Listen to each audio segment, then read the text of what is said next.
Hi everybody, it's Lisa here from Holistic Health by Lisa Moan, and I'm here for my regular 7:30 Monday night Facebook Live.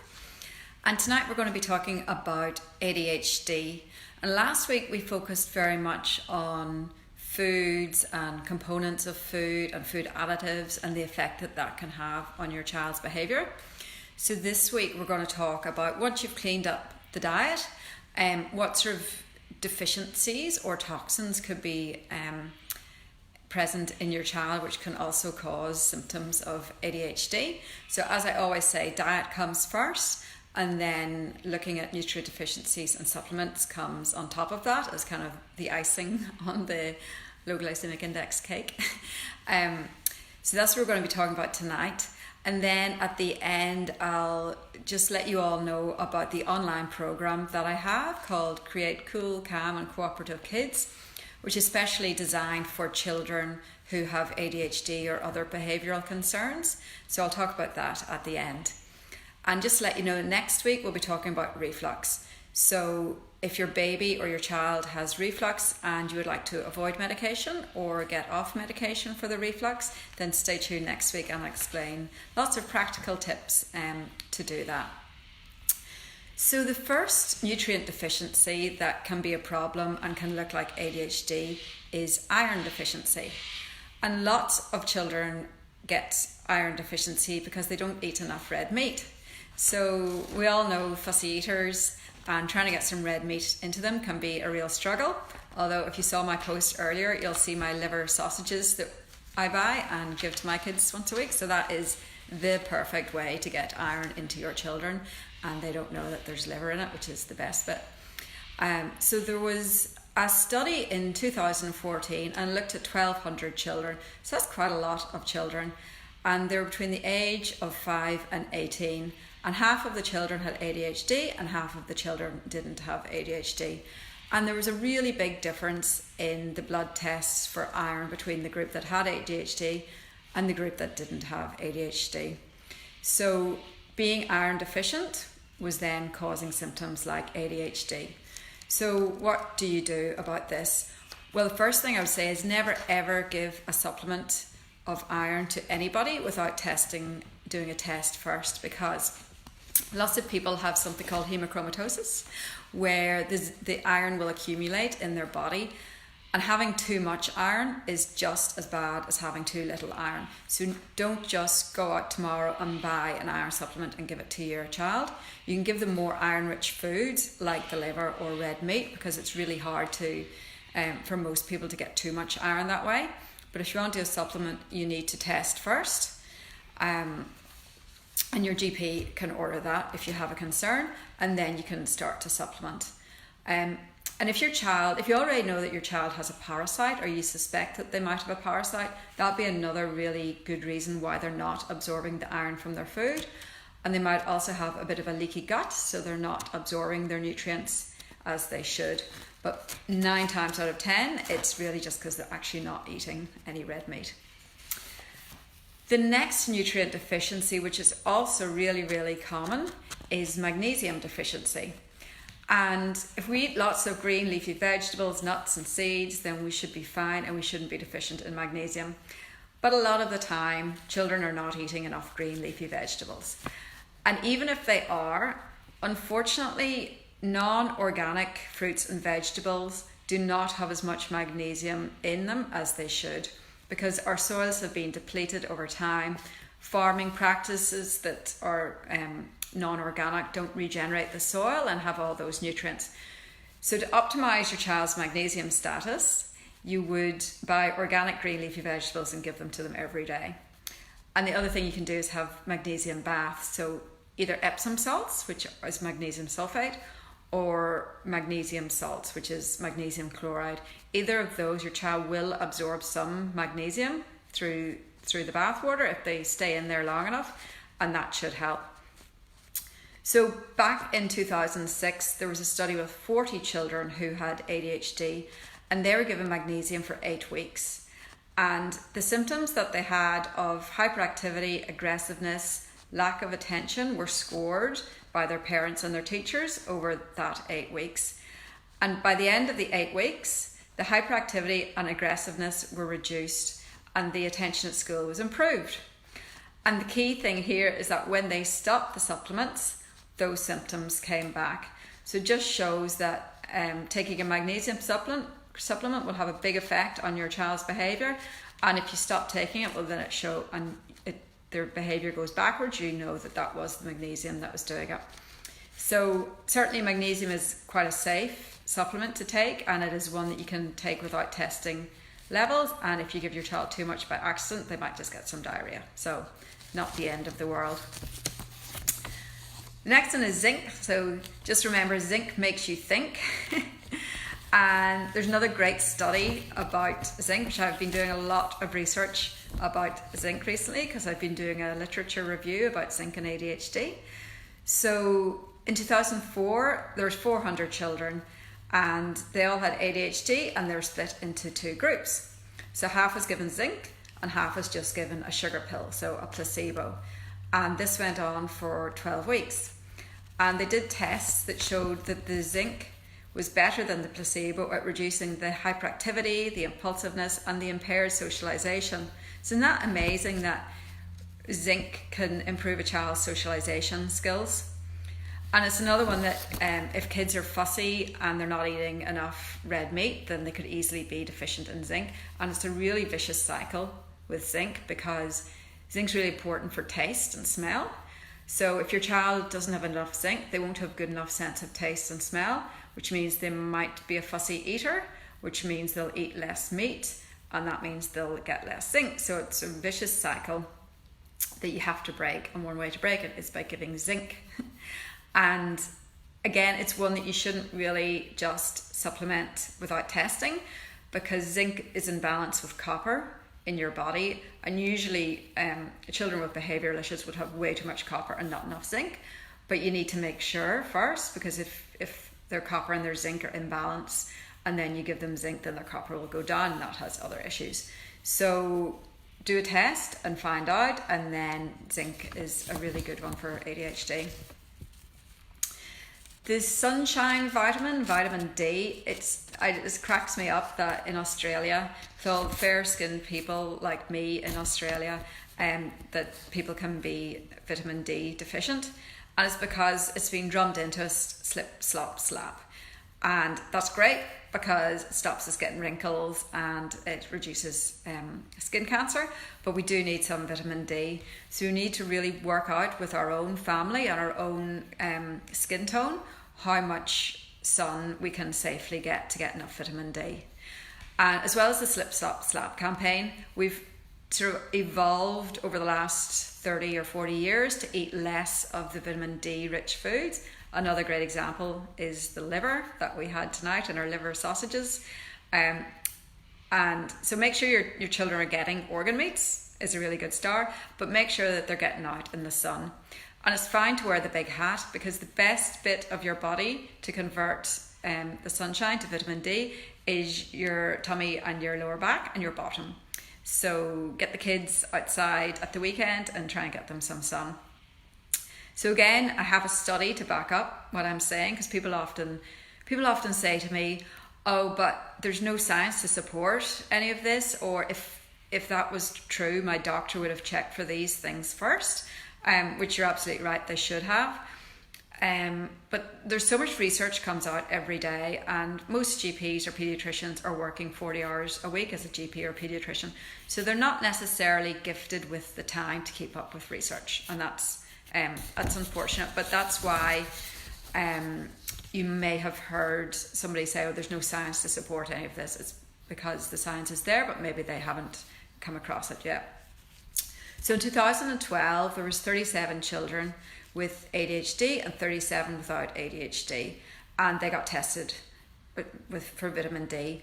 And again, the children with ADHD had significantly lower levels of vitamin D than the children without ADHD. So eat your liver and get out in the sun. The next deficiency is omega-3 fatty acids. So think of fish. Fish are where we get a lot of our omega-3s. And we get omega-6s, basically. I mean, this is really like simplify, but basically we get omega-6 from processed foods, omega-3 from fatty fishy foods, and most of the time people have way too much omega-6 and not enough omega-3. So, and that can cause lots of problems like inflammation and then behavioural issues.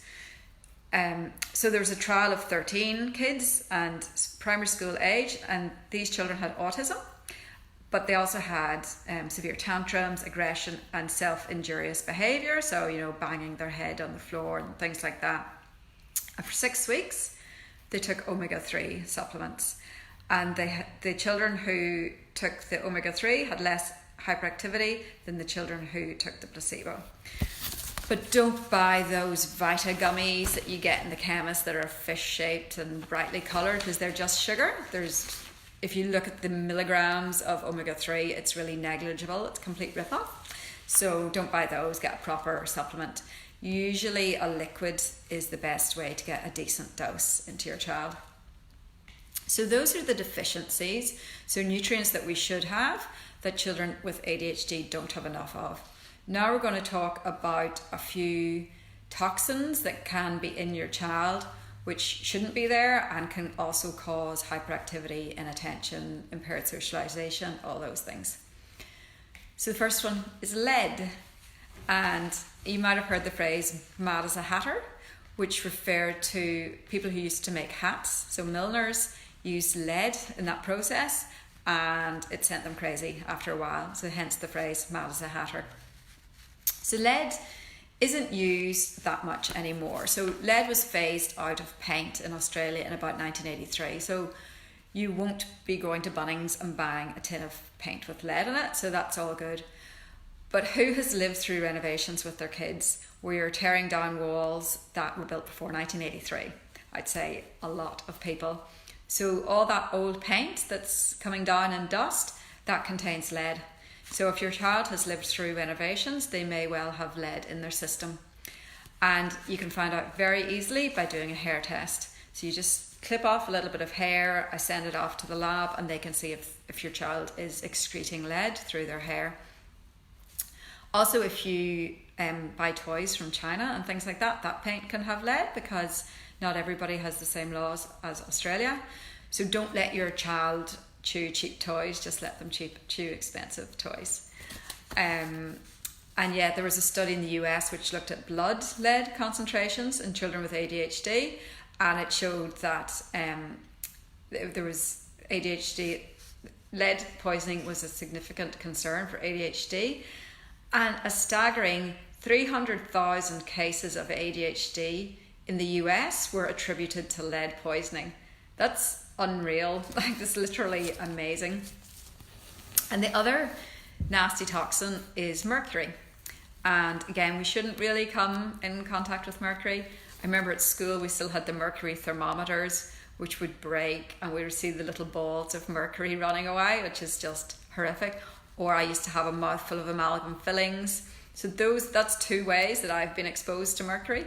And then eating big fish like tuna, swordfish, shark, that's all sources of mercury.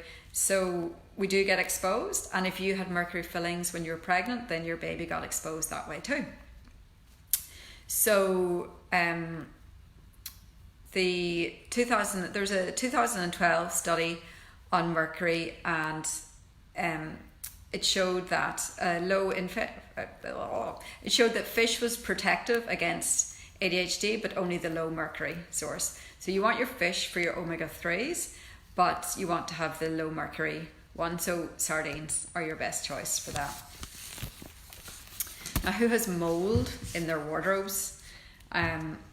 We don't, thank goodness, but we have done in the past. And mold will turn your shoes nasty, it will wreck your clothes, and it will lower your children's IQ. So a study in Poland of 277 children tested their IQ and looked in their homes for mold, and the conclusion that they came to was that long-term mold exposure will lower your child's IQ. So if your house has been water damaged, so if you've had a leak or a flood, or if you live in a very damp area and you know there's mold in your house, get it assessed by a building biologist and get it fixed by someone who remediates mold. I can give you details for both of those. If you're in the LOR, just get in touch with me. And so any questions about any of this, just type them in and I'll answer them. Food allergies is another one, that if your child is eating food that they've actually gotten an allergy to, that will affect their sleep and it will affect their behaviour. So you can find out what your child is sensitive and eliminate those foods and watch the behaviour improve. Yay! You can do that by a blood test, which will look for food sensitivities, or you can do it with an elimination diet. So you cut out all the foods that they might be sensitive to, like eggs, dairy, gluten, all those sorts of things. And then you see if their behaviour improves when all the allergens are out of their diet. And if it does, then you reintroduce all the foods one at a time and see if their behaviour goes downhill again. Now the last sort of food, or this is a food issue really, but I'll just touch on it briefly. It's blood sugar. So if your child gets bad tantrums and mood, which is worse before meals, then they've got a blood sugar issue. So you need to address that with nutrients to help balance their blood sugar, as well as assessing how you're eating and what you're eating and the timing of what you're eating. So that's a lot more information about things that can masquerade as ADHD and things that you absolutely 100% should get checked before you medicate your child for ADHD. And I just realised that I got lead and mercury mixed up, so the mad as a hatter thing is actually mercury, not lead. So sorry about that. But if all that sounds very promising and you think that maybe this is something that I should look at for my child, I have an online program which you have a couple of options. You can just do the online course. So it's 6 modules with lots of training videos, lots of handouts, lots of recipes and meal plans. And so that's one option. And then the other option is that you get access to all those materials, so the training videos, the recipes, the meal plans, but you also get 4 one-on-one consultations with me, and that can be on Skype or on the phone, depending on where you are. And you also get an allergy test, so to look for allergies that might be affecting your child's behaviour. You also get a candida test to see if an overgrowth of candida or yeast can be causing your child's issues. And you also get a hair tissue mineral analysis test. So that is the hair test that looks to see if there's lead or mercury, looks at zinc levels as well and iron levels, so you can work out if your child has too much of the things that they shouldn't have and not enough of the nutrients. So both of those options are available on my website. So if you just go to my website, so www.holistichealth by Lisa Moan, on the first page you'll see a little boy having a tantrum. So click on the link there and that will take you to the options for the course. So you can have a look at all the extra information there and decide if you want to do just the online course, so kind of go solo with that information and work your way through it, or if you would like the extra support and the extra testing right from the get-go. And so sign up for the option where you get the 4 consultations and the hair test and the allergy test and the candida test. So any questions later on, just type them below and I'll be around and I'll answer those questions. Next week I'm talking about reflux and what to do if it's been suggested your child maybe needs Losec for their reflux and what you can do to avoid that. And one other thing to mention is that on this Friday in Corrimal, so in the Illawarra for local people, I'm doing one of my Kick Sugar workshops. So I did my first one yesterday at the Facialist in Wollongong and it was great. It was a great success, lots of really interesting information to share. And so the next one's on Friday at 10 a.m. at F45 in Corrimal. So if you go to my Facebook page and go to the events tab, you'll see how to sign up for that. And there's another one on the 10th of November in Bulli if that suits you better. So thanks for listening and I'll talk to you next week about reflux. Thank you.